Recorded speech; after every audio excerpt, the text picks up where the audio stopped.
গল্পকরণ চ্যানেলে সম্ভবত এই গল্পটার জন্য সবচেয়ে বেশি রিকোয়েস্ট করা হয়েছে। গল্পটির নাম স্টেলা। গল্পটির জন্য অনেকে রিকোয়েস্ট করেছে। আমি সবার নাম পড়তে পারছি না, কারণ সবার নাম কমেন্ট থেকে খুঁজে খুঁজে বের করা মুশকিল। যে কয়েকজনের নাম আমার কাছে আছে এই মুহূর্তে, তাদের নামই পড়ছি। যাদের নাম পড়া হয়নি তাদের কাছে ক্ষমা সুন্দর দৃষ্টিতে দেখার অনুরোধ রইল। গল্পটির জন্য রিকোয়েস্ট করেছে মোহাম্মদ হাসনাত, ইয়াহিয়া শুভ, আনিস রহমান এবং আরও অনেকে। একটু বলে নিই গল্পটির ব্যাকগ্রাউন্ড। আমি এই গল্পটি অনেকদিন যাবৎ পড়ব বলে ভাবছিলাম, কিন্তু এই গল্পটির কোনো পিডিএফ বই আমি পাইনি কোথাও, এবং যেহেতু দেশের বাইরে থাকি ফিজিক্যাল বই কিনে পড়াও সম্ভব না। একটা সময় মনে হয়েছিল যে ফিজিক্যাল বই কিনে কাউকে দেশ থেকে বলবো যে আমাকে পিডিএফ করে পাঠান, আমি বাকি অংশটুকু পড়ব, কিন্তু সেই সুযোগও ছিল না। যে সময় এই প্ল্যানটা করেছি তখন কোনো স্টোরি এই বইটা অ্যাভেলেবেল ছিল না। এই ক্ষেত্রে আমাদেরকে এই বইটির পিডিএফ কপি দিয়ে সাহায্য করেছেন আনিসুর রহমান। উনি আমাদের নিয়মিত একজন শ্রোতা। আমি গল্পকরণ চ্যানেলের পক্ষ থেকে আপনার কাছে কৃতজ্ঞতা প্রকাশ করছি আমাদের এই এতটুকু উপকার করার জন্য। এনিওয়েজ, চলুন শুরু করি। হেনরি রাইডার হ্যাগার্ডের লেখা গল্প স্টেলা। গল্পটি রূপান্তর করেছে খসরু চৌধুরী। প্রথম প্রকাশ করা হয় 1989 সালে এবং গল্পটি প্রকাশ করেছে সেবা প্রকাশনী। আজকে শুরু করছি প্রথম পর্ব।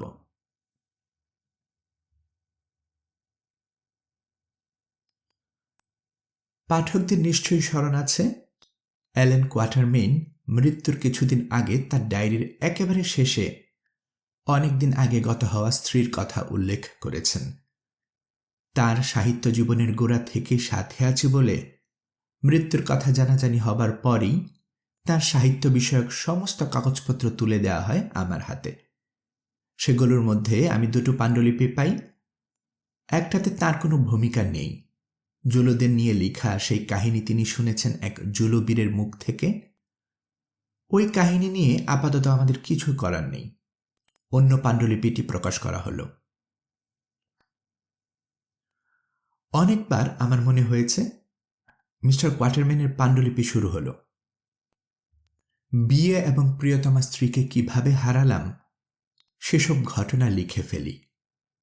ওই ঘটনার পর অনেক দিন কেটে গেছে। সময় আমার হৃদয়কে বেশ কিছুটা শান্ত করে এনেছে। কিন্তু প্রকৃত দুঃখ কি কখনো শান্ত হয়? আগুনের উপর বড়জোর ছায়ের প্রলেপ পড়ে মাত্র। 2-3 বার আমি ঘটনাগুলো লিখতেও শুরু করেছিলাম। প্রথমবার লেখা বন্ধ করি সহ্যের সীমা ছাড়িয়ে যাওয়ায়। তারপরের বার বাদ পড়ে হঠাৎ করে একটা অভিযান শুরু করায়।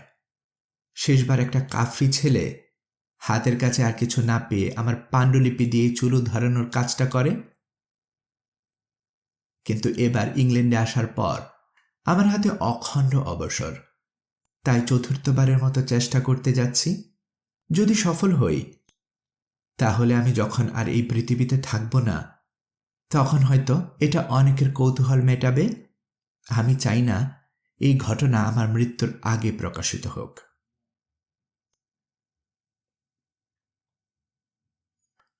আমি একজন ধর্মপ্রচারকের পুত্র। আসলে বাবা ছিলেন অক্সফোর্ডশায়ারের ছোট্ট একটা যাজকপল্লীর ভারপ্রাপ্ত যাজক। ওখানে বসবাস শুরু করার বেশ কয়েক বছর আগেই তিনি বিয়ে করেছিলেন। 4 সন্তানের মধ্যে আমি ছিলাম সবার ছোট। যেখানে আমরা ছিলাম সেই জায়গাটার কথা ভাষা ভাষা মনে পড়ে। রাস্তার দিকে খুব মুখ করা প্রাচীন একটা ধূসর বাড়িতে আমরা থাকতাম। বাগানে কিসের জন্য একটা প্রকাণ্ড গাছ ছিল। গাছটার ভেতর ছিল ফাঁপা। আমরা 3 ভাই ভেতরে ঢুকে খেলা করতাম। রাতে পাশাপাশি ঘুমোতাম আমরা 4 জন। শোয়ার পর মা এসে আমাদের সবাইকে চুমু খেতেন। প্রায়ই ঘুম ভেঙে যেত আমার। দেখতাম মোমবাতি হাতে বিছানার উপর ঝুঁকে আছেন মা। দেয়ালের গা থেকে একটা খুঁটি বেরিয়ে ঝুঁকেছিল আমাদের বিছানার উপর। বড় ভাই একবার আমার 2 হাত বেঁধে ওই খুঁটির সাথে ঝুলিয়ে দিয়েছিলেন। সে ছিল এক ভয়াবহ ব্যাপার। ব্যাস, পুরনো বাড়ি সম্বন্ধে এতটুকুই আমার স্মৃতি। অনেকদিন আগেই ভেঙে ফেলা হয়েছে, তা না হলে একবার দেখতে যেতাম বাড়িটা। আমাদের বাড়ি থেকে কিছু দূরে ছিল লোহার গেটওয়ালা একটা বিরাট বাড়ি। গেটের দুপাশে থামের উপর বিকট দর্শন দুটো সিংহমূর্তি। ওগুলোকে খুব ভয় পেতাম আমি। গেটের শিকগুলোর ভেতর দিয়ে উঁকি দিলে বাড়িটা দেখা যেত। লম্বা ইউ ঝোপে ঘেরা একটা বিষণ্ণ জায়গা। অবশ্য গরমের সময় কিছু ফুলও ফুটত সেখানে। বাড়িটাকে বলা হতো হল। স্কয়ার কার্সন বাস করতেন সেখানে। বড়দিনের এক উৎসবে হলে গেছি আমরা। উৎসবটা বাবা ওখান থেকে চলে আসার ঠিক আগে হয়েছিল কিনা মনে করতে পারছি না পরিষ্কার। যাই হোক, বিরাট এক পার্টির আয়োজন করা হয়েছিল। লাল টকটকে ওয়েস্টকোট পরে দরজার পাশে দাঁড়িয়ে আছে ফুটম্যানেরা। কালো ওকের প্যানেল দেয়া ডাইনিং রুমে রাখা হয়েছে ক্রিসমাস ট্রি। সামনেই দাঁড়িয়ে আছে স্কয়ার কার্সন। ভদ্রলোক ছেলের লম্বা, গায়ের রং তামাটে, খুবই শান্ত প্রকৃতির। ওয়েস্টকোটের উপর অনেকগুলো রাজকীয় সিলমোহর এঁটেছেন তিনি। আমরা বুড়ো ভাবলেও সে সময় তার বয়স 40-এর বেশি ছিল না। পরে জানতে পেরেছিলাম যৌবনে তিনি একজন বিখ্যাত পর্যটক ছিলেন। এই ক্রিসমাস উৎসবে 6-7 বছর আগে বিয়ে করেছিলেন স্পেনীয় এক মহিলাকে। বাবা বলতেন পেপিস্ট, পোপের সমর্থক। মহিলার কথা পরিষ্কার মনে আছে আমার। ছোটখাটো গোলগাল, খুবই সুন্দরী, বড় বড় কালো 2 চোখ, ঝকঝকে দাঁত। ইংরেজি বলতেন অদ্ভুত উচ্চারণে। ছোটবেলায় আমার চেহারা নিশ্চয়ই কিছুটা হাস্যকর ছিল, কারণ মাথার চুল দাঁড়িয়ে থাকত সব সময়। সেই সময়ে মায়ের আঁকা একটা স্কেচ এখনো আমার কাছে আছে। মাথায় খাড়া চুলগুলো আঁকতে একটুও ভুল করেননি মা। উৎসবের কথায় ফিরে আসি। লম্বা বিদেশি চেহারার এক ভদ্রলোকের পাশে দাঁড়িয়েছিলেন মিসেস কার্সন। হাতে ধরা সোনার চশমা দিয়ে ভদ্রলোকের কাঁধে মৃদু টোকা মারতে মারতে তিনি বললেন, দেখো দেখো, বাদামি চোখের ওই বাচ্চাটা কেমন অদ্ভুত। চুলগুলো কেমন বলো তো, ঠিক পুরুষের মতো। হিস, কি মজার বাচ্চা। গোফে তা দিয়ে মিসেস কার্সনের একটা হাত নিজের হাতে তুলে নিলেন ভদ্রলোক। তারপর সেই হাত দিয়ে পলিশ করার চেষ্টা করতে লাগলেন আমার মাথার চুল। হঠাৎ ফিসফিস করে মহিলা বললেন, হাত ছেড়ে দাও, টমাসের চেহারা দেখেছ, একেবারে জয়রু ম্যাগের মতো হয়ে গেছে। টমাসই হলেন মিস্টার কার্সন, তার স্বামী। আমি ছিলাম খুবই লাজুক। এই ঘটনার পর একটা চেয়ারের পেছনে লুকিয়ে লক্ষ্য করতে লাগলাম স্টেলা কার্সনকে। স্টেলা মিস্টার কার্সনের একমাত্র সন্তান। ক্রিসমাস ট্রি থেকে খুলে খুলে উপস্থিত ছেলে মেয়েদের উপহার বিতরণ করছে সে। বড় বড় কালো চমৎকার 2টি চোখ, যার চেয়ে সুন্দর কোনো কিছু আমি আর কখনো দেখিনি। অবশেষে আমার উপহার নেয়ার পালা এলো। বড় একটা বাদর পড়ল আমার ভাগে। ক্রিসমাস ট্রিয়ের নিচু একটা ডাল থেকে বাদরটা পেরে আমাকে দিয়ে বলল, হেলেন কোয়াটারমেন, ছোট্টমণি, তোমার জন্য এটাই আমাদের বড়দিনের উপহার। আমাকে উপহার দেওয়ার সময় হাত নাড়াচাড়া করতে করতে হঠাৎ কেমন করে যেন ওর জামার হাতা একটা মোমবাতি স্পর্শ করল। তৎক্ষণাৎ দপ করে জ্বলে উঠল আগুন। গলার দিকে আগুন ছুঁয়ে আসছে দেখেও এক চুল নড়ল না ও। সম্ভবত ভয়ে অসাড় হয়ে গিয়েছিল। চারপাশে ছড়িয়ে থাকা মহিলারা চিৎকার করে উঠল খুবই জোরে, কিন্তু সাহায্যের জন্য কেউই এগিয়ে এলো না। হঠাৎ কি যেন হলো আমার। ঝাঁপিয়ে পড়লাম স্টেলার উপর, 2 হাতে বাড়ি মারতে লাগলাম আগুন। সৌভাগ্যের বিষয়, নিভে গেল আগুন ভয়ঙ্কর রূপ ধারণ করার আগেই। গলা একটু আঁচ লাগা ছাড়া আর কোনো ক্ষতি হয়নি স্টেলার।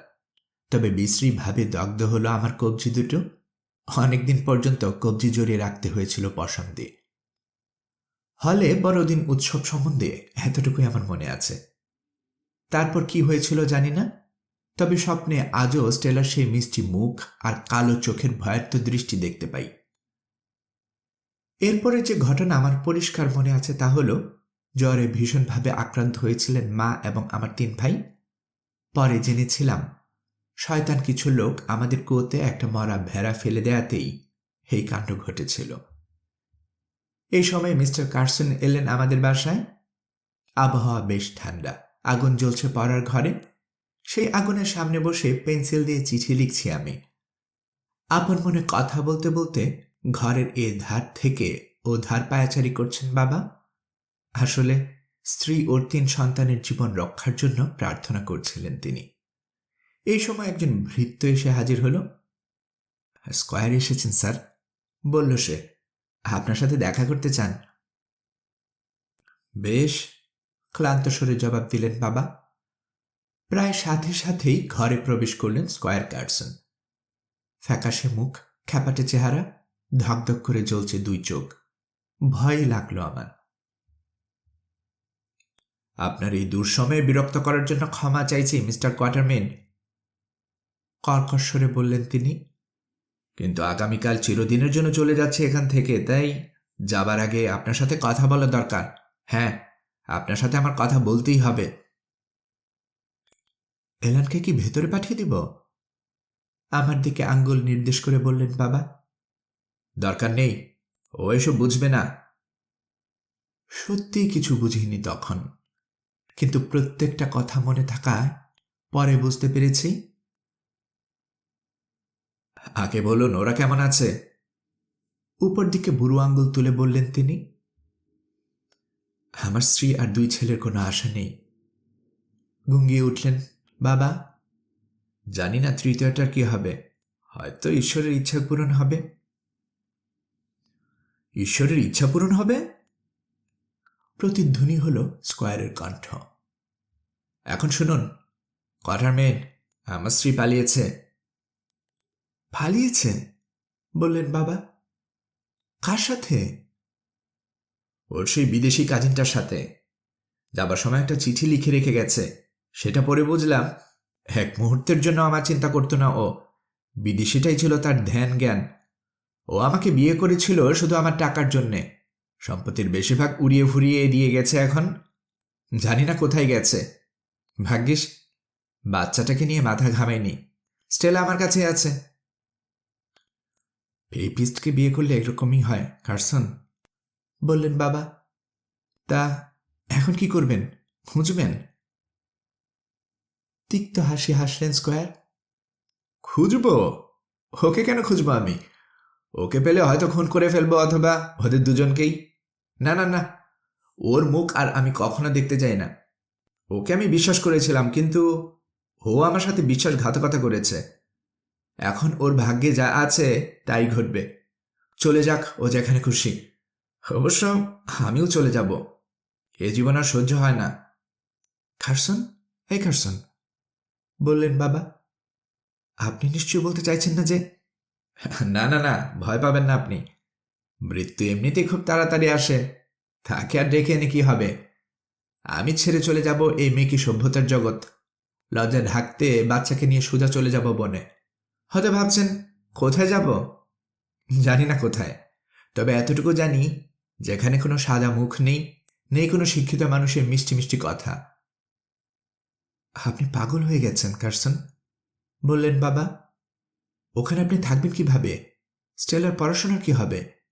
তার চেয়ে একজন পুরুষ মানুষের মতো অতীত ঝেড়ে ফেলুন। আমি পুরুষও হব, অতীতও ঝেড়ে ফেলব, কিন্তু এখানে নয় কোয়াটারমেন। শিক্ষা? কেন? সেই মহিলা আমার স্ত্রী, সে কি উচ্চ শিক্ষিতা ছিল না? সে ছিল খুবই চালাক, বিশেষ করে আমার তুলনায় কোয়াটারমেন। আমি তার অর্ধেক চালাকও ছিলাম না। না, স্টেলা শিক্ষিত হবে ঠিকই, তবে তার শিক্ষালয় হবে সম্পূর্ণ ভিন্ন ধরনের। যদি প্রয়োজন হয় সে এমনকি তার নিজের নামটিও ভুলে যাবে। বিদায় বন্ধু, চিরবিদায়। আমাকে খোঁজার আর চেষ্টা করবেন না। আজ থেকে আমি আপনার কাছে মৃত, পরিচিত সবার কাছে মৃত। চলে গেলেন তিনি। পাগল, দীর্ঘশ্বাস ছেড়ে বললেন বাবা। দুঃখে মাথা খারাপ হয়ে গেছে, তবে নিজের ব্যাপারটা উনি নিশ্চয়ই আমার চেয়ে ভালো বুঝবেন। এই সময় নার্স দ্রুত পায়ে ঘরে ঢুকে বাবার কানে ফিসফিস করে কে যেন বলল। সাথে সাথে সাদা হয়ে গেল বাবার মুখ। টেবিল চেপে ধরে কোনো মতে সামলালেন নিজেকে। তারপর টলতে টলতে ঘর থেকে বেরিয়ে গেলেন। মা তখন প্রায় মৃত্যু পথযাত্রী। কদিন পর, ঠিক কদিন পর তা বলতে পারবো না। বাবা আমার হাত ধরে নিয়ে গেলেন উপরতলায়। যে বড় ঘরটাতে মা বাবার শোবার ঘর ছিল, সেখানে তিনি শুয়ে আছেন, তবে খাটে নয়, কফিনে। হাতে ধরে আছেন কিছু ফুল। দেয়ালের গা ঘেঁষে 3টে ছোট ছোট সাদা বিছানা। এক একটাতে শুয়ে আছে আমাদের এক একজন ভাই। তাদেরও প্রত্যেকের হাতে ফুল। বাবা বললেন তাদের সবাইকে চুমু খেতে। চুমু খাবার সময় কেন জানি ভীষণ ভয় পেলাম আমি। পরে আমাকে জড়িয়ে ধরে চুমু খেলেন বাবা। ঈশ্বর এদের দিয়েছিলেন, বললেন তিনি। আবার তিনিই নিয়ে গেলেন। খুবই কাঁদতে লাগলাম আমি। বাবা আমার হাত ধরে নিচতলায় নিয়ে গেলেন। তারপরে স্মৃতি আমার কাছে ভাষা ভাষা। কালো পোশাক পরা অনেকগুলো লোক যেন ভারী ভারী বোঝা নিয়ে গেল কবরস্থানের দিকে। এরপর দেখলাম বিরাট একটা জাহাজ আর বড় বড় ঢেউ ওঠা জলরাশি। প্রায় সব হারিয়ে ইংল্যান্ডের উপর থেকে মন উঠে গিয়েছিল বাবার। ঠিক করেছিলেন দক্ষিণ আফ্রিকায় চলে যাবেন। সে সময় বাবার অবস্থা যা ছিল, তার উপর মার মৃত্যু, তারপর তার হাত প্রায় খালি হয়ে পড়ে। যাই হোক, সাধারণ একটা জাহাজের সবচেয়ে নিচের ক্লাসে উঠে রওনা দিলাম। অবর্ণনীয় কষ্ট হল পথের মাঝে। অবশেষে জাহাজ একদিন ভিড়ল দক্ষিণ আফ্রিকায়। সভ্যতার ছোঁয়া তখনও দক্ষিণ আফ্রিকায় ঠিকমতো লাগেনি। বাবা দেশের মধ্যাঞ্চলে গিয়ে কাফরিদের মিশনারি নিযুক্ত হলেন। ওখানে বড় হতে থাকলাম আমি। আমরা যেখানটা ছিলাম তার পাশেই এখন গড়ে উঠেছে ক্যাডক শহর। প্রতিবেশীদের মাঝে ছিল কিছু বুয়ার চাষি। তবে ধীরে ধীরে মিশন স্টেশনের চারপাশে গড়ে উঠে একটা শ্বেতাঙ্গ উপনিবেশ। একজন মাতাল স্কচ কামার ছিল সেখানকার সবচেয়ে মজার লোক। চাকাওয়ালা গাড়ি তৈরি করত সে। যখন সুস্থ স্বাভাবিক থাকত, স্কচ কবি বার্নার্স এর কাব্য এবং তখন সদ্য প্রকাশিত ইন গোল্ড সবাই লিজেন্ড থেকে পৃষ্ঠার পর পৃষ্ঠা মুখস্থ করে বলে যেতে পারত। ওর মুখে শুনেই শুনেই ইন গোল্ড সবাই লিজেন্ডস এর প্রতি আমার একটা চিরকালীন ভালোবাসা জন্মায়। তবে বার্নার্স আর আমার কখনো ভালো লাগেনি, সম্ভবত স্কটল্যান্ডের বিরক্তিকর আঞ্চলিক ভাষার জন্যে। পড়াশোনা যতটুকু শিখেছি বাবার কাছেই, কিন্তু বইয়ের প্রতি তেমন কৌতূহল আমার কোনো কালই ছিল না। বাবাও যথেষ্ট সময় থাকতো না আমাকে নিয়ে বসার। অপরদিকে মানুষ ও প্রকৃতিকে বোঝার একটা তীক্ষ্ণ ক্ষমতা জন্মেছিল আমার মাঝে। 20 বছর বয়সে ডাচ ও তিন চার রকমের কাফরি ভাষা শিখে ফেলেছিলাম নিখুঁতভাবে। তাছাড়া কাফরিদের চিন্তাধারা ও চালচলন গোটা দক্ষিণ আফ্রিকায় আমার চেয়ে ভালো কেউ বুঝত কিনা সে ব্যাপারে আমার সন্দেহ আছে। এসবের সাথে সাথে গুলি ছোড়া এবং ঘোড়ায় চড়াটা রপ্ত করে নিয়েছিলাম খুব ভালোভাবে। আর পরিশ্রমের ব্যাপারে বেশিরভাগ লোকের চেয়েই আমি ছিলাম উপরে। তখনও আমি এখনকার মতোই ছোটখাটো হালকা পাতলা ছিলাম, কিন্তু কোনো পরিশ্রমেই আমাকে ক্লান্ত করতে পারত না। অত্যন্ত কড়া সূর্যালোক বা যে কোনো ধরনের কষ্ট আমি সইতে পারতাম। সহ্য শক্তির পরীক্ষায় কোনো কাফরিও আমাকে পরাজিত করতে পারত না। তবে এখন সবকিছু অনেক আলাদা। আমি বলছিলাম আমার তরুণ বয়সের কথা। এ কথা ভেবে সবাই অবাক হতে পারে যে ওই রকম পরিবেশে থেকেও আমি বুনো হয়ে গেলাম না কেন। বাবার সঙ্গ আমাকে বুনো হতে দেয়নি। তার মতো ভদ্র এবং সৎ লোক আমি জীবনে দেখিনি। সবচেয়ে হিংস্র যে কাফরি, সেও তাকে ভালোবাসত। তিনি বলতেন পৃথিবীতে তার মতো অপদার্থ আর কেউ নেই। আমি ভাবি ওরকম অপদার্থ যদি পৃথিবীতে আরো কিছু থাকত। প্রত্যেক সন্ধ্যায় কাজ সেরে প্রার্থনা পুস্তক হাতে বসতেন মিশন স্টেশনের ছোট্ট বারান্দায়। আপন মনে পাঠ করতেন শান্তত্রস্ত। কোনো কোনো দিন পর্যাপ্ত আলো থাকত না, কিন্তু এটা তার পড়াশোনার বিন্দুমাত্র অসুবিধে সৃষ্টি করতে পারত না। সব ত্রস্ত তার মুখস্থ ছিল। পাঠ শেষ হয়ে চেয়ে থাকতেন চাষাবাদের জমিগুলোর ওপারে কাফরিদের কুঁড়ে ঘরগুলোর দিকে। আসলে কিন্তু তার দৃষ্টি চলে যেত ধূসর গির্জার দিকে, ইউ গাছের নিচে পাশাপাশি 3টে কবরের দিকে। ওই বারান্দাতেই তার শেষ সময় এসে উপস্থিত হল। শরীরটা ভালো যাচ্ছিল না।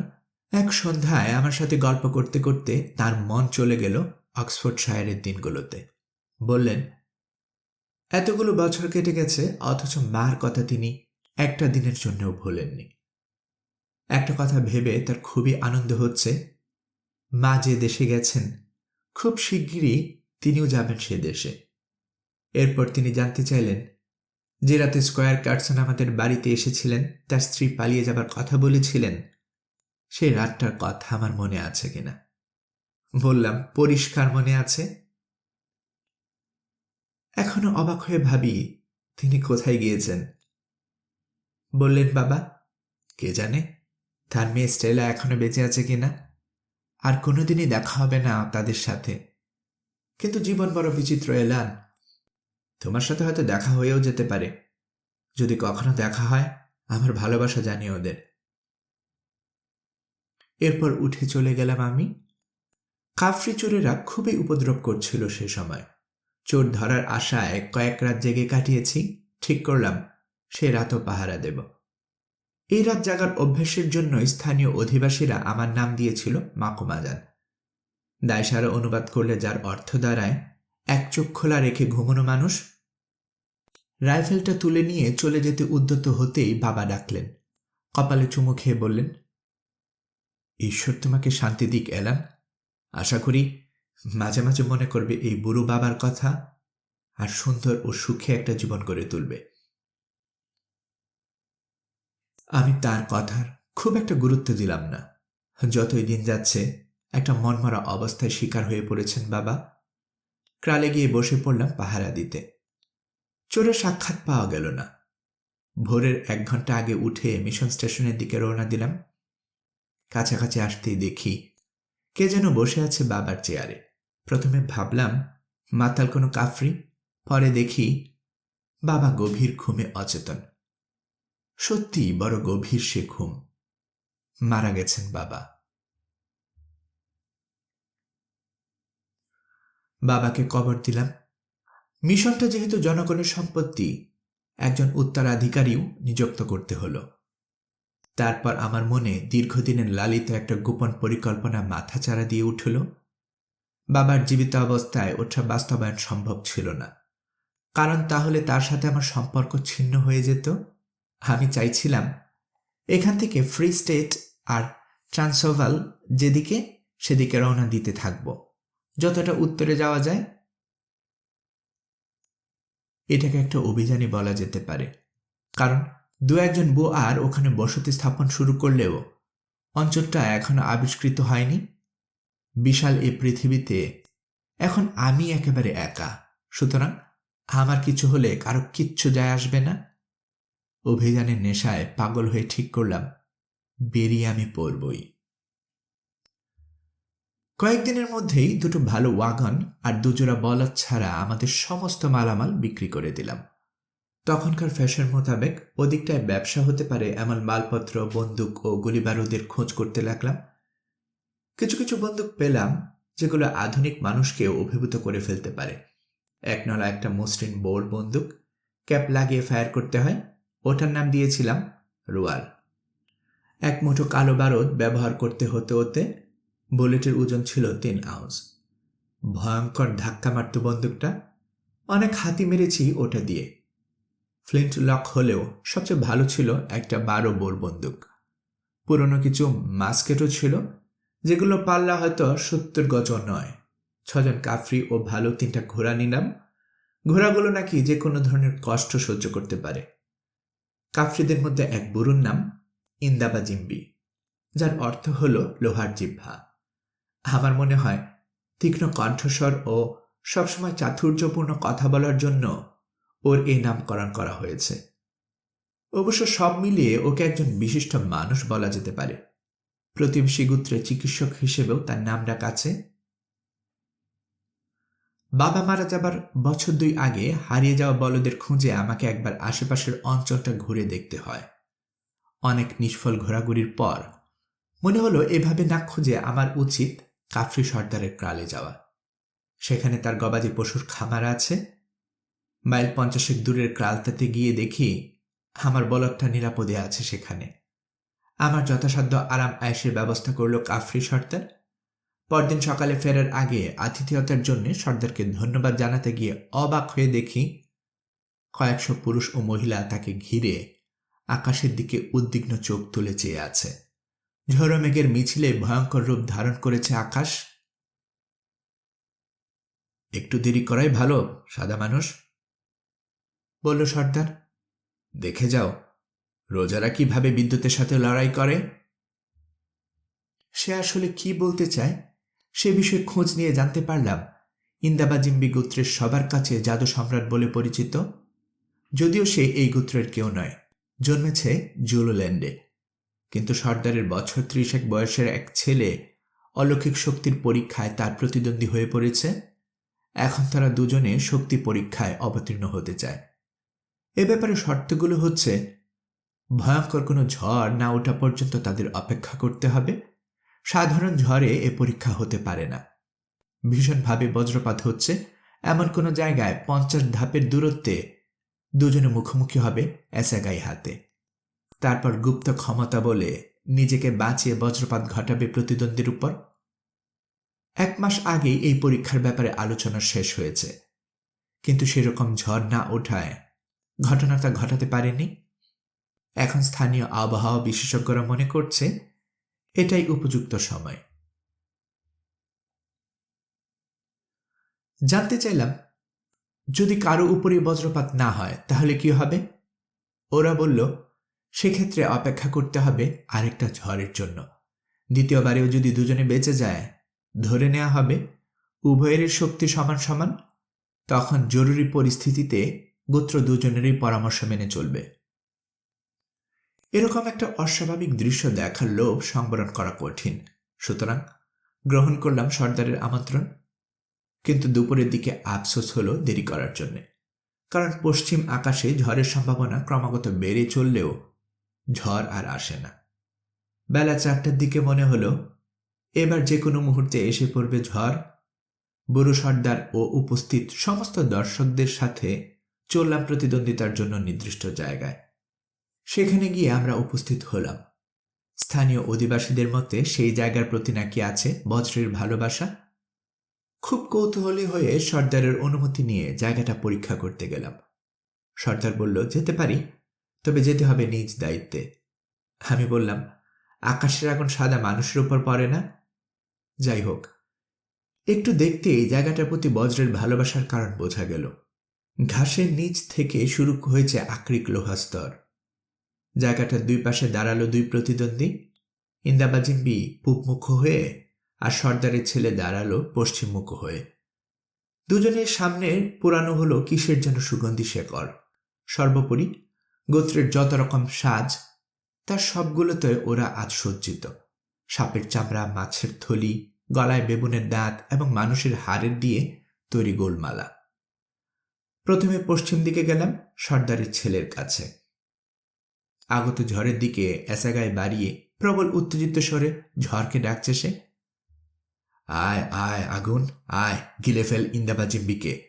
শয়তান ঝড়, কথা শোন আমার। ইন্দাবাজিম্বিকে চাটতে থাক তোর লাল জিহ্বা দিয়ে। বৃষ্টির থুতু ফেল ওর উপর, উড়িয়ে নিয়ে যা তোর নিঃশ্বাস দিয়ে। ওর কিচ্ছু অবশিষ্ট রাখিস না, মজ্জাগুলো পানি করে ফেল। সবাইকে দেখিয়ে দে কে কত বড় জাদুকর। এই সাদা মানুষটার সামনে আমাকে আর অপমান করিস না।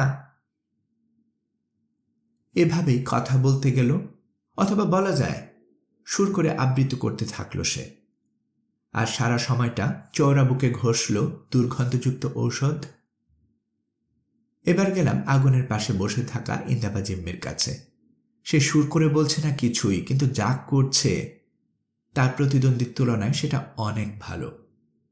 নির্মেঘ পূর্বাকাশের দিকে চেয়ে থেকে মাঝে মধ্যেই আঙ্গুলের ইশারায় ডাকছে সে। তারপর ঘুরে এসাগায় নির্দেশ করছে প্রতিদ্বন্দ্বীর দিকে। কিছুক্ষণ চুপচাপ ওর কার্যকলাপ দেখলাম। অদ্ভুত দর্শন এক রোগা লোক সে। বয়স স্পষ্টতই 50-এর উপরে। তারের মতো শক্ত তার পাতলা দুই হাত। গোত্রের লোকের তুলনায় নাক একটু বেশি খাড়া। কথা বলার সময় পাখির মতো ঘাড় একপাশে কাত করার এক অদ্ভুত অভ্যেস আছে তার। সেই সাথে চোখে লুকিয়ে থাকা কৌতুক যোগ হয়ে চেহারাটা হয়ে উঠেছে ভীষণ হাস্যকর। কালো পশমের মতো এক মাথা চুলের মাঝখানে একগোছা সাদা চুল আর এক মজার দৃশ্যের অবতারণা করেছে। অবশেষে কথা বললাম তার সাথে। হিন্দাবাজিম্বি বন্ধু, ভালো রোজা হলেও তুমি যে একেবারেই বোকা এতে কোনো সন্দেহ নেই। তোমার প্রতিপক্ষ যেখানে ঝড়কে ডাকছে সেখানে নীল আকাশে ডেকে কি লাভ তোমার?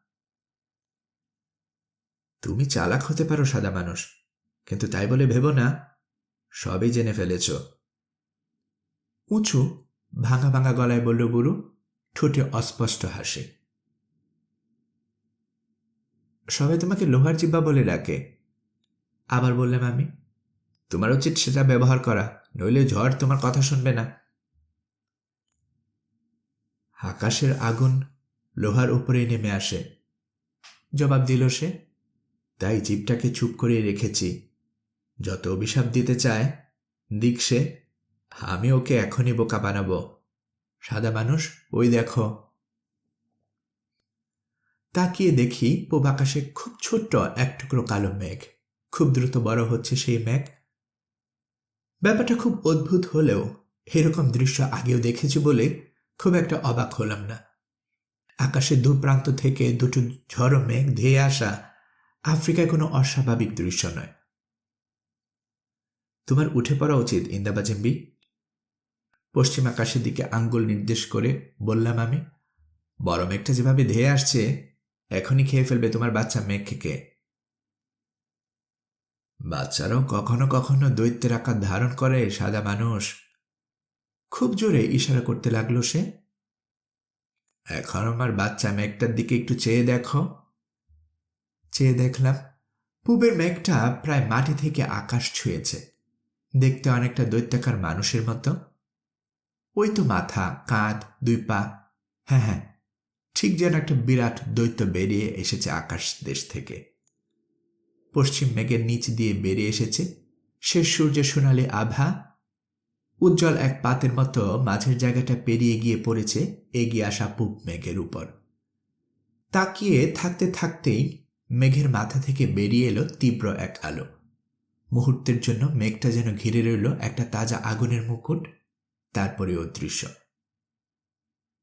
এই তো, মুখ টিপে হেসে বলল বুড়ো ইন্দাবাজিম্বি, আমার ছোট ছেলে এসে গেছে যুদ্ধক্ষেত্রে। মাথার আটার আংটিটাকে টোকা দিল সে। একটা নির্দিষ্ট বয়সে পৌঁছলে এবং মর্যাদা সম্পন্ন হলেই কেবল এই ধরনের আংটি পরা যায়। সাদা মানুষ, তুমি যদি আমাদের দুজনের চেয়ে বড় জাদুকর না হও তাহলে তোমার এখন চলে যাওয়াই ভালো, কারণ আগুনের লড়াই শুরু হলো বলে। কথাটা বুড়ো মন্দ বলেনি। ভাগ্য তোমার সহায় হোক, বললাম আমি। আশা করি সারা জীবন ধরে যেসব দুষ্কর্ম করেছ সেসবের ভার তোমার উপর চেপে বসেনি।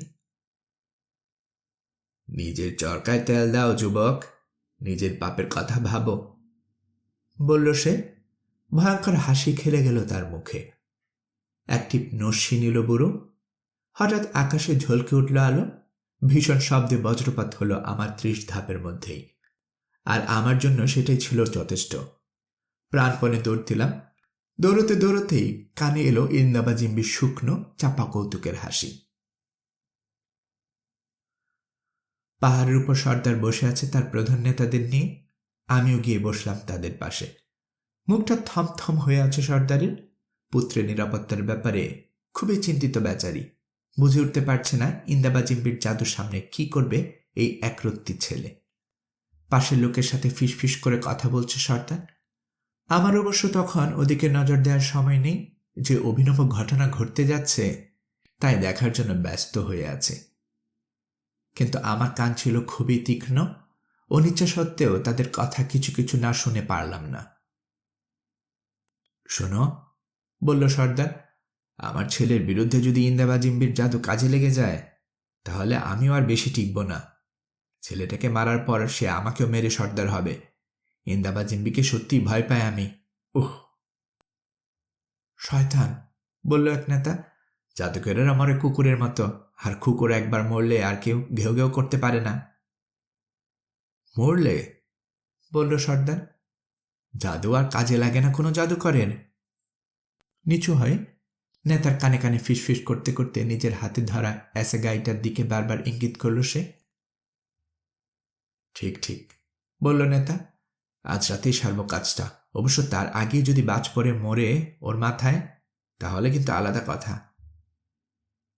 বুড়ো ইন্দাবাজিম্বিকে ওরা মারতে চায়, আপন মনে বললাম আমি। তার পরপরই নিজেকে হারিয়ে ফেললাম সামনের অসাধারণ দৃশ্যটির মাঝে। ধেয়ে আসছে দুটো ঝড় মেঘ, দুটোর মাঝখানে পরিষ্কার এক টুকরো নীল আকাশ। চোখ ধাঁধানো আলোর তীর ঝাঁপিয়ে পড়েছে এক মেঘ থেকে আরেক মেঘে। অস্তাচলগামী সূর্যের আলোক বলয়ের মাঝে মেঘ দুটো প্রায় একত্রিত হয়ে আকার নিয়েছে প্রকাণ্ড এক দৈত্যের। কিন্তু আশ্চর্যের বিষয়, বজ্রপাতের আভাস পাওয়া যাচ্ছে না এখনো। মৃত্যুর মতো একটা স্তব্ধতা ঘিরে রেখেছে জায়গাটাকে। পাহাড়ের প্রান্তে স্তব্ধ হয়ে দাঁড়িয়ে আছে গবাদি পশুর পাল, এমনকি আদিবাসীরা পর্যন্ত বিমূঢ় হয়ে আছে বিস্ময়ে। গাঢ় থেকে গাঢ়তর হচ্ছে পাহাড়ের দিকে অগ্রসমান ছায়া, স্তব্ধতা হয়ে উঠেছে গভীরতম। হঠাৎ বরফ ঠান্ডা বাতাসের ঝাপটায় গুড়িয়ে উঠল গোটা প্রকৃতি। ছোট ছোট ঢেউ জাগল শান্ত নদীর বুকে, নুয়ে পড়ল লম্বা ঘাস, কানে এলো বৃষ্টির হিসহিসানি। সম্পূর্ণ একত্রিত হল ঝড়ো দুই মেঘ, অদ্ভুত এক কালো আলো আধারির দখল করে নিল পুরো জায়গাটা। হঠাৎ আলোর ঝলকানিতে দৃষ্টিগোচর হচ্ছে মাইলের পর মাইল, পরক্ষণেই ঝপ করে নামছে অন্ধকার। পাশের লোকটাকেও আর দেখা যাচ্ছে না। দেখতে দেখতে বিদ্যুৎ বাজাতে লাগলো মহাপ্রলয়ের দামামা। ধুলো, এমনকি পাথর উড়িয়ে গুঁগু করতে লাগলো ঘূর্ণিঝড়। আরো স্পষ্ট হলো বৃষ্টির শব্দ। নিচের দিকে তাকালাম। এসাগায় বাগিয়ে ধরে আস্তে আস্তে এগিয়ে চলছে দুই জাদুকর। ওদের চারপাশে আছড়ে পড়ছে বিদ্যুৎ। হঠাৎ করে মিনিট খানেকের জন্য থেমে গেল বজ্রপাত। চারপাশ ঢাকা পড়ল ঘন আধারে। বৃষ্টির ঝিরঝির ছাড়া আর কোনো শব্দ নেই। দুজনের মধ্যে একজন মারা যাবেই সর্দার, চিৎকার করে বললাম আমি। থামো সাদা মানুষ, দেখো না কি হয়, জবাব দিল সর্দার। উদ্বেগ আর আতঙ্কে থমথম করছে তার গলা। সর্দারের কথা শেষ হতে না হতেই দপ করে যেন জ্বলে উঠল সমস্ত আকাশ। দুজন এখন পরস্পর থেকে ৮-১০ ধাপ মাত্র দূরে। এবারের বজ্রপাতটা হলো যেন ঠিক তাদের মাঝখানে। তারপরই আবার এসাগাইটা বাগিয়ে ধরে তখনও কোনো মতো দাঁড়িয়ে আছে ইন্দাবাজিম্বি, কিন্তু সর্দারের ছেলেটা টলমল করছে মাতালের মতো। হাত থেকে এসাগাইটা পড়ে গেছে মাটিতে। অন্ধকার, তারপরে আবার বজ্রপাত। মনে হলো এবারের বিদ্যুৎটা যেন পড়ল পূব দিক থেকে। তীব্র আলো ঘিরে নিল সর্দারের ছেলেকে। প্রচণ্ড শব্দে কানে তালা লাগার জোগাড়। বৃষ্টিও শুরু হলো মুষলধারে। অন্ধকার এতই গাঢ় হয়ে নামল যে কিছু দেখা তো দূরের কথা, নড়াচড়া করতেও ভয় লাগছে। কিন্তু এখানে বসে থাকাটা তবু ভালো। নিচে চলে গেলে যে কোনো মুহূর্তে আঘাত হানতে পারে বিদ্যুৎ। কিছুক্ষণ পর মেঘ সরে যেতে লাগলো নদীর দিকে, তার সাথে সাথে বৃষ্টিও। দু একটা তারা জাগতে লাগলো আকাশে। এখনো মাঝে মাঝে বিদ্যুৎ চমকাচ্ছে, কিন্তু দুই জাদুকরের একজনকেও চোখে পড়ছে না। আমার মনে হলো মারা গেছে দুজনেই।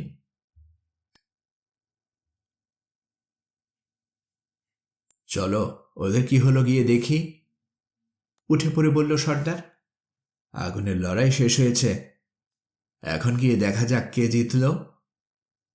উঠে সর্দারের পিছু নিলাম আমি। গা থেকে টপ টপ করে ঝরছে পানি, যেন কাপড় চুপড় শুদ্ধ সাঁতার কেটেছে ১০০ গজ। আমার পিছু পিছু এগোতে লাগলো গোত্রের আর সবাই। জায়গাটাতে পৌঁছালাম আমরা। বজ্রের আঘাতে ছিন্ন বিচ্ছিন্ন হয়ে গেছে আশপাশ। ভালোভাবে লক্ষ্য করছে এসব। হঠাৎ কানে এলো সর্দারের গোঙ্গানি। গোত্রের সবাই ঘিরে ধরে আছে তাকে। এগোতেই চোখে পড়ল মাটিতে উপর হয়ে পড়ে আছে তার ছেলে। মাথার সমস্ত চুল পুড়ে গেছে, গলে গেছে বাহুতে জড়ানো তামার বলয়। টুকরো টুকরো হয়ে খানিকটা দূরে পড়ে আছে এসাগাইটা। একটা বাহুতে হাত রাখতেই মনে হলো কোনো হাড়ি আস্ত নেই। চুপচাপ দাঁড়িয়ে এই দৃশ্য দেখছে সর্দারের সাঙ্গপাঙ্গ। মৃদু মৃদু ফোঁপাচ্ছে দলের মেয়েগুলো। ইন্দাবা জিম্বির জাদুর তুলনা হয় না, শেষমেশ বলল একজন। সাথে সাথে ঘুরে হাতের নবকেরই এক ধরনের গাঁটওয়ালা লাঠি দিয়ে তাকে আঘাত করল সর্দার। তুলনা হোক আর না হোক, কোনো জাদুই ওকে বাঁচাতে পারবে না, চিৎকার করে বলল সর্দার। আর এভাবে গলা ফাটিয়ে জাদুকরটার প্রশংসা করলে তোর অবস্থা হবে ওর মতো। আমি কিছু বললাম না। ভাবছিলাম সম্ভবত ইন্দাবা জিম্বিও মারা গেছে। এদিক ওদিক খুঁজলাম, কিন্তু কোথাও দেখতে পেলাম না তাকে। শেষমেশ ভীষণ ঠান্ডায় কাঁপতে লাগলো সারা শরীর। বাধ্য হলাম ফিরতে। ওয়াগনটার কাছে আসতেই দেখি চালকের বসার জায়গায় কম্বল মুড়ি দিয়ে শুয়ে আছে অপরিচিত এক কাফরি। এই, ওঠো, উঠে এসো এখান থেকে, বললাম আমি। কম্বল সরিয়ে উঠে বসল লোকটা। ধীরে সুস্থে নিতে লাগলো এক টিপ নস্যি। আগুনের লড়াইটা ভালোই জমেছিল, তাই না? চড়া গলায় বলল ইন্দাবা জিম্বি। কিন্তু আমার বিরুদ্ধে দাঁড়াতেই পারেনি বেচারি। ও আসলে ওই লড়াইয়ের কিছুই জানে না। দেখলে তো সাদা মানুষ, যুবক বয়সে অযথা মাথা গরম করলে কি পরিণতি হয়। সত্যি ব্যাপারটা দুঃখজনক। কিন্তু আমি সবাইকে দেখিয়ে দিয়েছি আগুনের লড়াই কাকে বলে, ঠিক কিনা? ব্যাটা বুড়ো বুজরুক, বললাম আমি। এখনই সাবধান না হলে বুঝবে বুড়ো বয়সে মাথা গরম করলে কি হয়। সর্দার তোমাকে খুঁজছে। তোমার কোনো জাদুই ওর হাতের অ্যাসগাইটার বিরুদ্ধে কাজে লাগবে না। কি বললে? কম্বল ছুঁড়ে ফেলে লাফিয়ে উঠল ইন্দাবা জিম্বি। এক ভণ্ডের মুখোশ খুলে দিয়েছি বলে ওরা আমাকে মেরে ফেলতে চায়। ইঙ্গিতটা দেওয়ার জন্য ধন্যবাদ সাদা মানুষ, আবার দেখা হবে। তীর বেগে ছুটে চলে গেল সে। খানিক পরেই সর্দারের অনুচরেরা এলো তার খোঁজে। পরদিন সকালে রওনা দিলাম বাড়ির উদ্দেশ্যে। স্টেশনে পৌঁছতেই প্রথম যার সাথে দেখা হলো সে ইন্দাবা জিম্বি। কেমন আছো মাকুমাজান? মাথা কাত করে বলল সে। তোমরা তো খ্রিস্টান। আমি একটা নতুন ধর্ম প্রচার করতে চেয়েছিলাম এখানে, কিন্তু আমার ধর্মটা নিশ্চয়ই খারাপ, নইলে একজন ভণ্ড জাদুকরের মুখোশ খুলে দেওয়ার জন্য এরা আমাকে মেরে ফেলতে চাইবে কেন?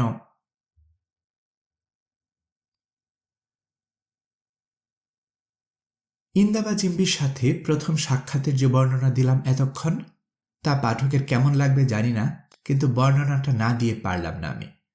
কারণ যেমন প্রতারক সে, তেমনই ধূর্ত। তাছাড়া পরবর্তীতে যেসব ঘটনার কথা বলবো সেখানেও তার ভূমিকা বেশ উল্লেখযোগ্য। অলৌকিক শক্তি তার কতটা আছে জানি না, কিন্তু আদিবাসীদের উপর যথেষ্ট প্রভাব যে আছে এতে কোনো সন্দেহ নেই। সর্বোপরি চিকিৎসা করে বাবাকে অনেকটা সারিয়ে তুলেছিল সে। প্রথমটায় তো ওকে দেখেই আটকে উঠেছিলেন বাবা।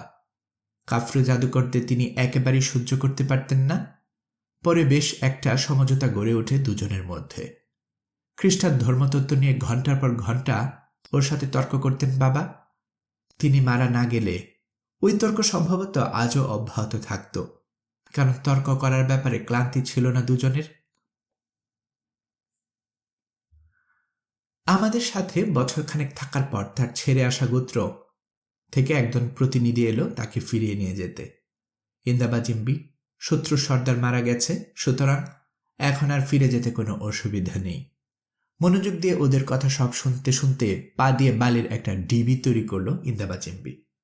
তারপর ডিবিটার দিকে নির্দেশ করে বলল, এই হলো তোদের গোত্র। লাথি মেরে ডিবিটাকে সমান করে দিল সে। 3টে চাঁদ পার হবার আগেই গোত্রের অবস্থা এমন হবে। তোরা তো আমাকে তাড়িয়ে দিয়েছিলে, তোদের সাথে গিয়ে আর কি করব?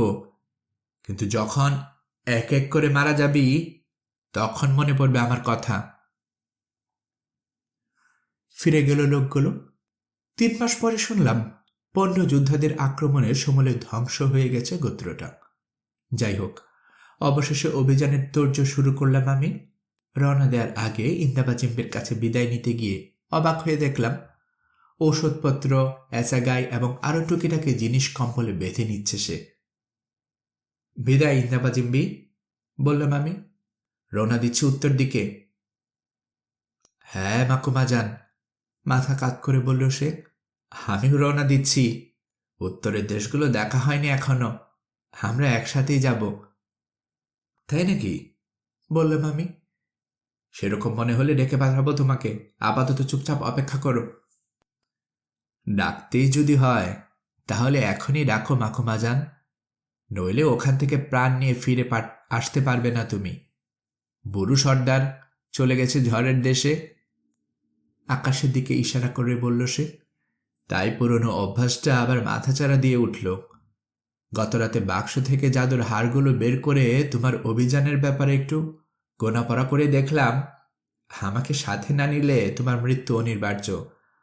তাছাড়া প্রাণের চেয়েও প্রিয় কাউকে হারাতে হবে, তাই ঠিক করেছি তোমার সাথে আমাকে যেতেই হবে। আজে বাজে কথা বলো না তো, ধমকে উঠলাম আমি। আজে বাজে কথা, তাই না মাখুমা যান? 6 মাস আগে আমার গোত্রের লোকগুলোকে কি বলেছিলাম মনে আছে? আমাকে তাড়িয়ে দিয়েছিল ওরা, একজনও বাঁচেনি। তুমি তাড়িয়ে দিলে তুমিও বাঁচবে না। মাথা দোলাতে দোলাতে হাসতে লাগলো সে। আদিবাসী বা অন্য লোকগুলোর মতো কুসংস্কারচ্ছন্ন না হলেও হিন্দা বা জিম্মির কথাগুলো কেন যেন ছাপ ফেলল মনে। তাছাড়া আদিবাসীদের উপর ওর যে প্রভাব, সেটা আমার অনেক কাজে আসতে পারে। বেশ, বললাম আমি, এই অভিযানে জাদুকর হিসেবে নিয়োগ করলাম তোমাকে, কিন্তু এই কাজের জন্য কোনো মজুরি পাবে না। আগে কাজ, তারপরে মজুরি, জবাব দিল সে। জেনে খুশি হলাম যে অধিকাংশ সাদা মানুষের মতো তুমিও বোকা নও মাখুমা যান। যথেষ্ট চিন্তা শক্তি আছে তোমার। এই চিন্তা শক্তির অভাব থাকলেই মানুষ বোকা হয়। যাকগে, রওনা দেওয়ার সময় প্রায় এসে গেল, কিন্তু মাখুমা যান, তোমার জায়গায় আমি হলে দুটোর বদলে একটা ওয়াগন নিতাম। কেন? জানতে চাইলাম আমি। কারণ ওয়াগন দুটো তুমি হারাবে, আর যদি হারাতেই হয় দুটো না হারিয়ে একটা হারানোই ভালো না? যত সব বাজে কথা, চেঁচিয়ে উঠলাম আমি। বেশ মাখুমা যান, সময়ই তোমাকে বলে দেবে কোনটা ভুল আর কোনটা ঠিক। আর কথা না বাড়িয়ে সামনের ওয়াগনটার দিকে চলে গেল সে। নিজের জিনিসপত্র তুলে উঠে বসল সামনের সিটে। বন্ধু বান্ধবদের কাছ থেকে বিদায় নিয়ে রওনা দিলাম আমরা। প্রথম 3 সপ্তাহে তেমন কিছু ঘটল না। যেসব কাফরি দেখা পেলাম তারা বেশ বন্ধু ভাবাপন্ন। আর চোখে পড়ল শিকারীর ঝাঁক। যারা বর্তমানে দক্ষিণ আফ্রিকার এইসব অঞ্চলে বসবাস করে তারা কল্পনাও করতে পারবে না 30 বছর আগে এই তৃণভূমিগুলো কেমন ছিল। সূর্যোদয়ের সময় কাঁপতে কাঁপতে হামাগুড়ি দিয়ে ওয়াগনের সামনে মেলে দিই 2 চোখ। সাদা কুয়াশার চাদর পরা বিস্তীর্ণ প্রান্তর ঢলে পড়েছে পূব দিকের কম্পমান সোনালি আধার গায়ে। তার ভেতর দিয়ে প্রকাণ্ড সব বাতি ঘরের মতো মাথা উঁচিয়ে আছে অজস্র টিলার পাথরে চুরুক। কানে আসছে গুরুগম্ভীর গর্জন, ঘোঁতঘোঁত, গড়গড় এবং অসংখ্য খোট ঠোকার শব্দ। দেখতে দেখতে পাইপের ধোঁয়া বাতাসে মিশে যাবার মতো পাতলা হতে হতে মিলিয়ে গেল কুয়াশার চাদর। গোটা প্রান্তরটা একেবারে কালো হয়ে আছে শিকারের পশুতে। ডান দিকে কমসে কম 1000-2 নূয়ের একটা বিরাট দল। কতগুলো ঘাস খাচ্ছে, কতগুলো লাফাচ্ছে তিরিং তিরিং করে, আবার কতগুলো বাতাস শুকছে সন্দেহ ভরে। 1000 গজ সামনে একটা মাত্র সারি বেঁধে আছে 1000 খানেক স্প্রিংবক। ওয়াগনের চাকার দাগ চোখে পড়ছে ওদের। একটুও পছন্দ হয়নি। তাহলে কি ওখান থেকে ফিরে যাবে ওরা? মোটেই না। এক চাকা থেকে আরেক চাকার দাগের দূরত্ব প্রায় 30 ফুট, কিন্তু ওই দূরত্ব স্প্রিংবকের কাছে কিছুই না। একটা বলের মতো শূন্যে উঠে গেল সবচেয়ে সামনেরটা। সোনালি চামড়া ঝলসে উঠল সূর্যের আলো। ওপারে এসে পড়ল স্প্রিংবকটা। তারপর শাবকগুলো ছাড়া একের পর এক লাফিয়ে সবাই পেরিয়ে গেল দাগ। আরো দূরে টিলার পাদদেশে কি নড়ছে? জিরাফ! ওরে বাবা, একসাথে 3টি যে! আজ রাতে মজা করে হাড় চিবোনো যাবে। কিন্তু কি, মাটি ধর ধর করে কাঁপছে কেন? মাথা নামিয়ে তীর বেগে ছুটে আসছে বিশাল এক ঝাঁক ব্লেজবক। দাড়িওয়ালা ছাগলের মতো লাগছে দেখতে। বুনো এক পাল কুকুর পিছু নিয়েছে ওদের। নোংরা পশম লালা গড়াচ্ছে জিভ দিয়ে। দেখা মাত্র টিলার পাশ কেটে ছুটে চলে গেল জিরাফেরা। হাড় চিবানোর মজাটা অন্তত আজ রাতে আর কপালে জুটল না। সামনের কুকুরগুলোর একটা হরিণের প্রায় কাছে এসে পড়েছে। ছুটতে ছুটতে ক্লান্ত হয়ে পড়েছে বেচারি। একটা কুকুর লাফ দিল পাঁজর লক্ষ্য করে। অল্পের জন্য বেঁচে গেল হরিণটা। পাগলের মতো এদিক ওদিক তাকাতেই চোখে পড়ল ওয়াগনটা। এক মুহূর্ত ইতস্তত করেই মরিয়া হয়ে ছুটে এলো সে। হুমড়ে খেয়ে পড়ল ষাঁড়ের গায়ে। দাঁত খিঁচে হাঁপাতে হাঁপাতে ছুটে এলো কুকুরগুলো। আর মাত্র 30 গজ দূরে আছে। তাড়াতাড়ি বন্দুকটা দাও তো। আরে রাইফেল নয়, বন্দুক। Groom groom. তোদের পালে দুটো আর কোনোদিনই স্বীকার করবে না। মুঠেই নজর দিবি না এই হরিণটার দিকে।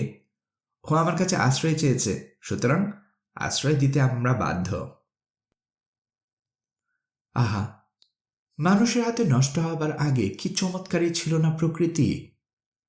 শত শতবার এরকম দৃশ্য দেখেছি এবং মরার আগে প্রাণ ভরে দেখতে চাই আরেকবার। অভিযানের প্রথম স্মরণীয় ঘটনা ঘটল হাতি নিয়ে। অরেঞ্জ নদী পার হবার ঠিক আগে মাইল 20 চওড়া একটা বন পেলাম আমরা। রাতের বেলা বনে ঢুকে চমৎকার একটা ফাঁকা জায়গায় তাঁবু ফেলা হলো। কিছুটা সামনে মানুষ সমান উঁচু তাম্বুকি ঘাস।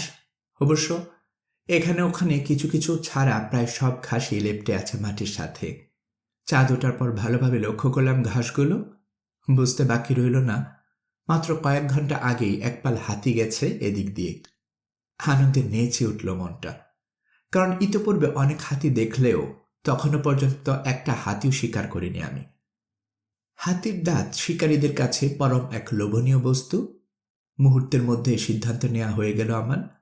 ওয়াগন দুটো রেখে হাতি মারতে যাব ঘোড়ার পিঠে চড়ে। ইন্দাবাজিম্বি ও অন্য কাফরিদের জানালাম এ কথা। কাফরিরা খুবই খুশি, তারা শিকার ভালোবাসে। তাছাড়া হাতি মারা মানেই প্রচুর মাংসের সংস্থান।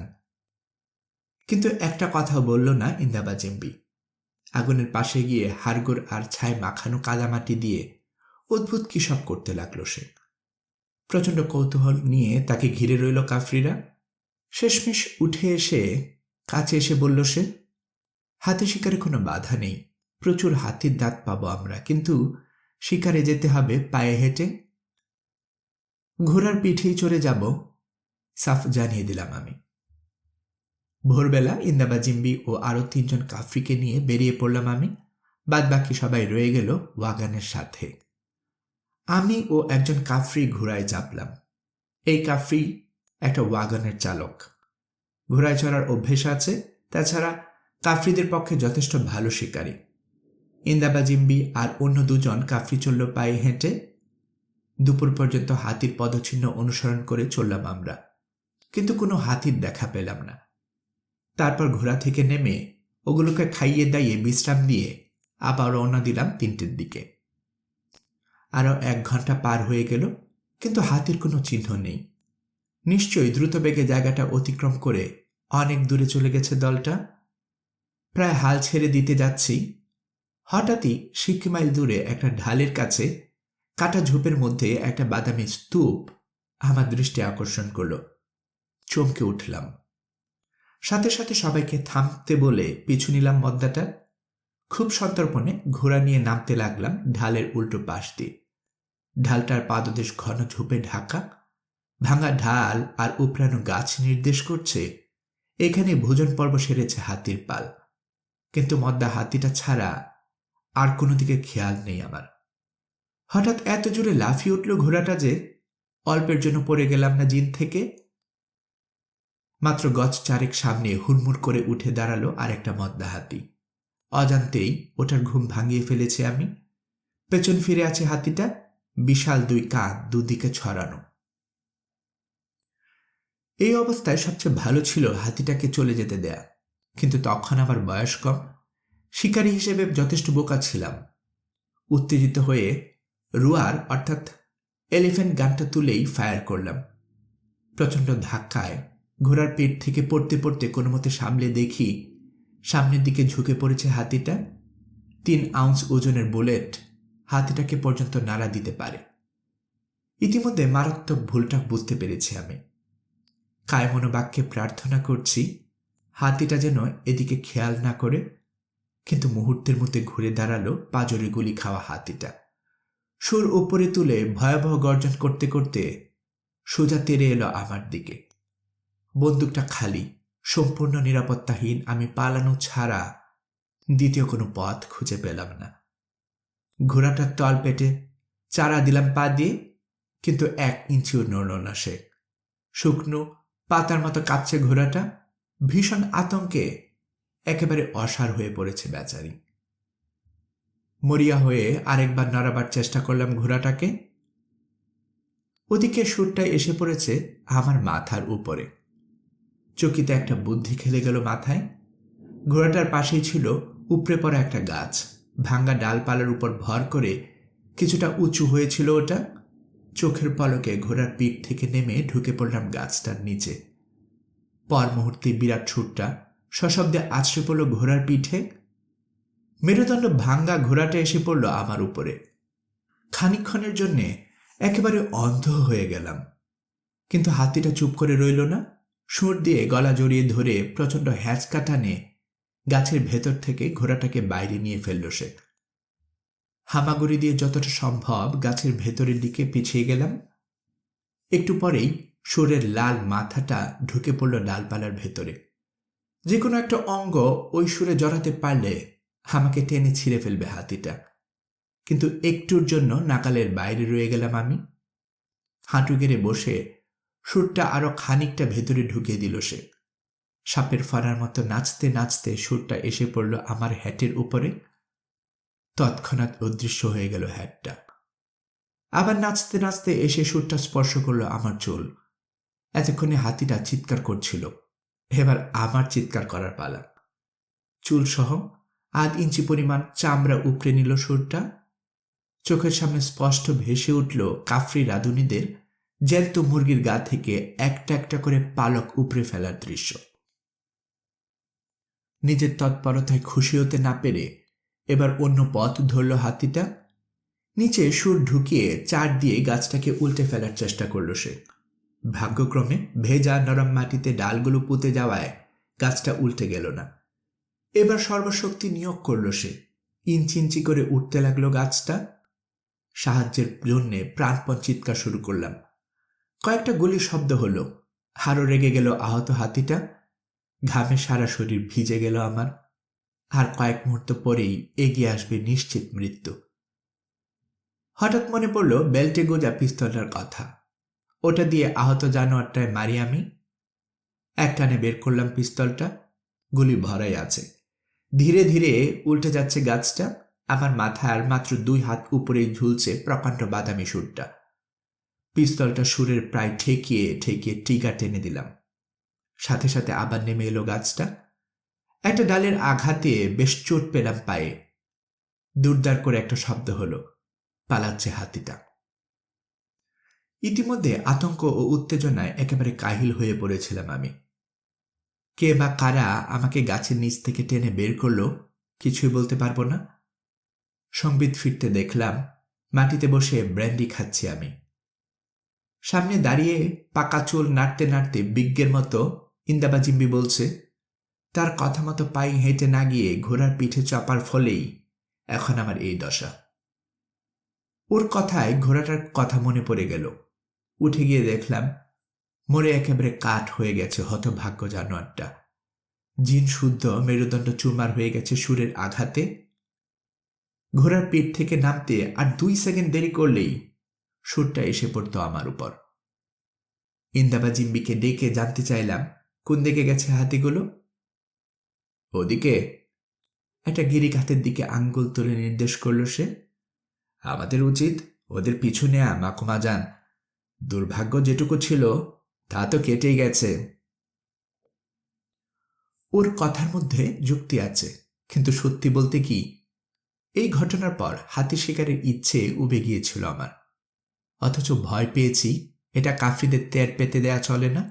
সুতরাং শিকারে যাবার একটা প্রবল ইচ্ছের ভান করে চেপে বসলাম দ্বিতীয় ঘোড়াটায়। আর সবাই চলল পায়ে হেঁটে। উপত্যকার ঢাল বেয়ে প্রায় ঘণ্টাখানিকের নিচে নামার পর হঠাৎ চোখে পড়ল হাতির গোটা দলটা। সব শুদ্ধ ৮০টারও বেশি হবে। দলটা যেখানে দাঁড়িয়ে আছে তার সামনে থেকে ঝোপ এত ঘন যে ঢুকতে ইতস্তত করছে ওরা। এদিকে উঠে গেছে খাড়া পাথরের উপত্যকা, যেখান দিয়ে ওঠা প্রায় অসম্ভব। হাতিগুলোকে দেখতে পাবার প্রায় সাথে সাথেই ওরাও দেখতে পেল আমাদের। অত বড় দলটা যদি আমাদের দিকে তেড়ে আসে ভেবে আতঙ্কে ভেতরটা শুকিয়ে গেল আমার। কিন্তু না, ভীষণ গর্জন করতে করতে সামনের ঘন ঝোপের দিকে ছুটে গেল তারা। এরকম অভিজ্ঞতা আগে কখনো হয়নি আমার।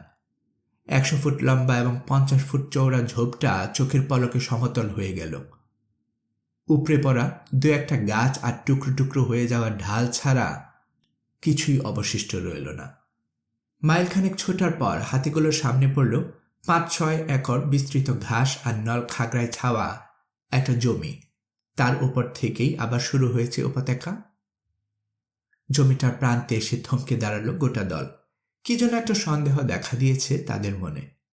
এই সময় একযোগে চিৎকার করে উঠল কাফরিরা। আহত মদ্দা হাতিটাকে সামনে নিয়ে গোটা দল নেমে পড়ল জলাভূমিটাতে।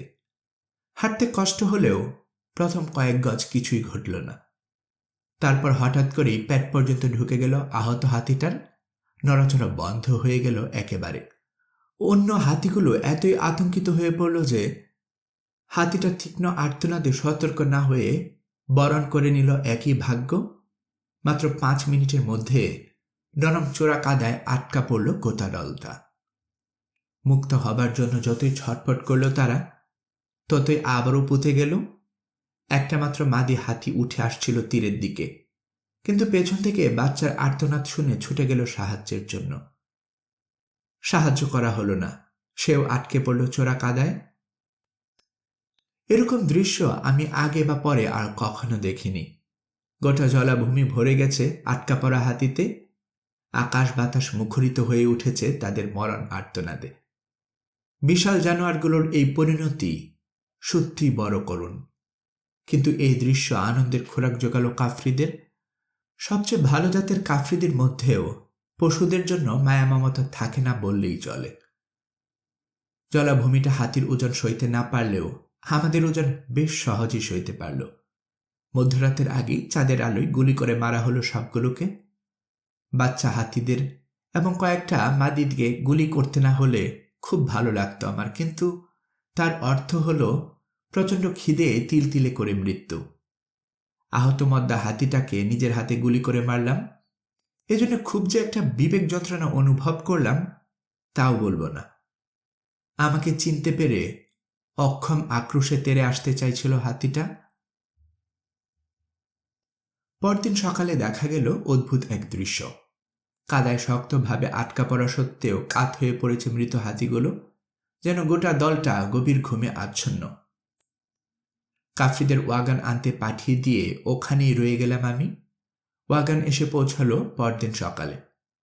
জলাভূমি থেকে মাইলখানেক দূরে তাঁবু ফেলার পর শুরু হলো হাতির দাঁত সংগ্রহের কাজ। ১ সপ্তাহেরও বেশি সময় ব্যয় হয়ে গেল। মাংসের বিনিময়ে ভবঘুরে বুশম্যানদের সাহায্য না পেলে এই কাজ সম্ভবত কোনোদিনই করা হয়ে উঠত না আমাদের। হাতির দাঁত বহন করা খুবই কষ্টকর বলে বুশম্যানদের বিদায় দিয়েই ওগুলো মাটিতে পুঁতে ফেললাম আমরা।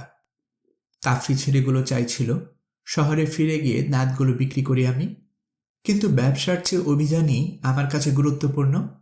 ৫ বছর পর তুলেছিলাম দাঁতগুলো। এমন কিছু ক্ষতি হয়নি ওগুলোর। দাঁতগুলো বিক্রি করেছিলাম ১২০০ পাউন্ডে। একদিনের শিকারের পক্ষে মন্দ নয় আয়। এভাবেই হাতি শিকারের হাতিখড়ি হয়েছিল আমার। পরে আরো কয়েকশো হাতি শিকার করেছি, কিন্তু কখনোই আর ঘোড়ার পিঠে চড়ে যায়নি। গল্পকরণে এতক্ষণ আপনারা শুনছিলেন হেনরি রাইডার হ্যাগার্ডের লেখা গল্প স্টেলা। আমি নিয়মিতভাবে গল্প পাঠ করে আপনাদেরকে শোনাচ্ছি। গল্প পাঠ ভালো মনে করে থাকলে আমার এই গল্পটি আপনার বন্ধুবান্ধব প্রিয়জন সবার কাছে শেয়ার করবেন, তাতে করে তারা এই গল্পটি শোনার সুযোগ পাবে। আপনারা ভালো থাকবেন সেই প্রত্যাশা এখানে বিদায় নিচ্ছি।